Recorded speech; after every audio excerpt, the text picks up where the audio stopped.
Geçti bu ömrüm boşu boşuna, bakan olmadı gözüm yaşına. Olmayan işler geldi başıma, ben bu ömrümde yar bulamadım. Olmayan işler geldi başıma, ben bu ömrümde yar bulamadım.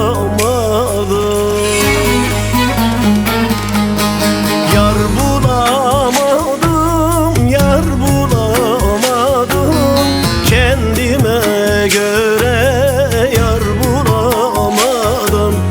Yar bulamadım, yar bulamadım, gönlüme göre yar bulamadım.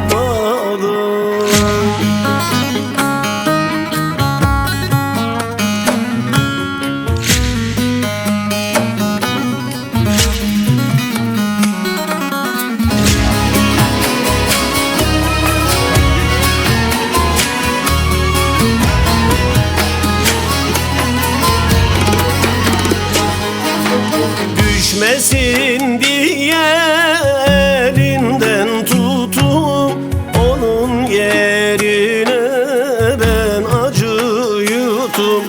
Ne kazandım da ne bir şey unutum, ben bu ömrümde kar bulamadım. Ne kazandım da ne bir şey unutum, ben bu kar bulamadım. Yar bulamadım, yar bulamadım, kendime göre yar bulamadım. Yar bulamadım, yar bulamadım, gönlüme göre yar bulamadım.